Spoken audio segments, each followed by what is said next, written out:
Ja, grüß euch, liebe Zauberfreunde.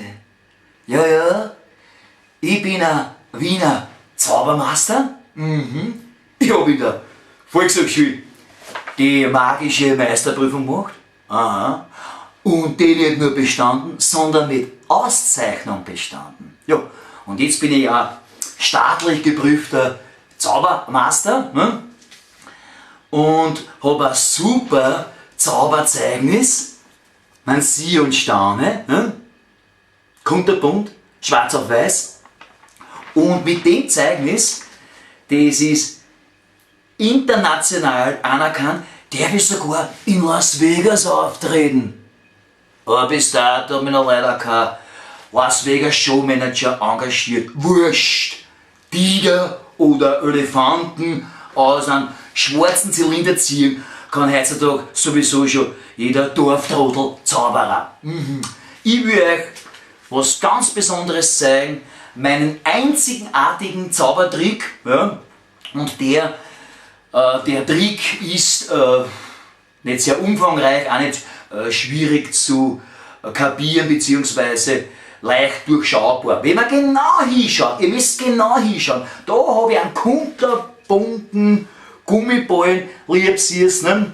Und ich lege jetzt diesen Zauberball, muss man sagen, da in meine rechte Hand, also auf meine rechte Handfläche, ja, und ihr müsst erraten, in welcher Hand, in welcher Bratzen er nachher dann ist. Ich lege dann auf die andere Handfläche und wieder auf die andere. Schnipp, schnapp, schnipp, schnapp, schnipp, schnapp. Also, Entschuldigung, vergessen. Abracadabra, Simsalabim. In welcher Bratzen ist das Bali drin? Ha? Habt ihr nicht genau hingeschaut? Ach so, ihr wisst das gar nicht. Na, schauen wir nach.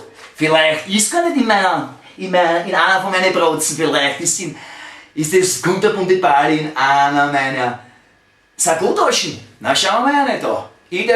Da ist einmal meine linke Seitentaschen da. Was ziehen wir? Ah, das könnte sein, das Ball. Na, fühlt sich nicht ganz an? Ein Krampus ist, ein kleiner Krampel. Ne? Leider nicht der Ball. Ah, und was habe ich da in der anderen Tasche? Ja, ist der süß. Ein Elefant, ein lieber blauer Elefant. Schaut dem Ball auch nicht ähnlich. Ey, Scheiße, jetzt fällt mir der Hut runter. Den hat meine Frau gemacht. Das ist eine echte Handarbeit, wirklich schön. Das ist ja schon Druck, weil ich schon vorher ein paar Probeaufnahmen gemacht habe, beziehungsweise weil ich mir versprochen habe oder verzaubert habe. Also deswegen ist er schon ein bisschen, hat ein paar schon Druck gestellt. Vorher war er wirklich super glatt. Also, okay, machen wir weiter mit dem Trick. Ah, das könnte er jetzt wirklich sein. Ja, fühlt sich so, ja, was ist denn das da? Ah, ehrlich, ist der herzig. Ja. Na, jetzt geht mir langsam die Luft schon aus. Wo kennt der? Naja, klar. Ist doch klar. Wie bei allen Zauberer der Welt. Ne? Alles steckt in der Brusttasche. Ne? Na, da habe ich mich aber auch geirrt. Es ist die Sonne, die lachende Sonne. Verflixt nur, wo ist der verdammte Zauberball noch hingekommen? Wo ist mein verdammter Zauberball? Jetzt muss ich da rumsuchen wie ein Trottel, das gibt's ja nicht. Das ist ein Witz. Erst der Hut fällt mir. Hä? Bin ich schon ganz deppert? Was spürt? Was spüre ich da? Hä? Mein Kopf? Der wird schwindelig. Der Zauberhut, der fängt sich an zu rotieren. Oh. Und was ist da drin? Im Zauberhuti? Das kunterbunte Ball. Ist es nicht Schicksal oder Zufall? Ich glaube, es steckt mehr dahinter. Ich bedanke mich fürs Zuschauen und Zuhören.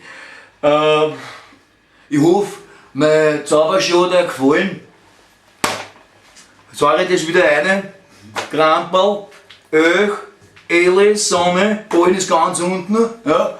Und ich verrate auch gleich den Trick, weil der Ball ist ja früher runtergefallen mir, ne? Und dann, da bin ich Michelle runtergegangen, ne? Und dann habe ich ihm eine gegeben. Ne? Aber ich meine, Natürlich der Las Vegas Zauberer verraten sowas nicht. Ich kann euch verraten meine einzigartigen Tricks, weil ich verdiene keinen Cent damit, obwohl ich ein unvergleichlich bombastischer Zauberer bin. Oder nicht? Hä? Wer kann zum Beispiel das? Und klappern wieder klapperstark. Hä? Kann nicht auch jeder. Grüß euch.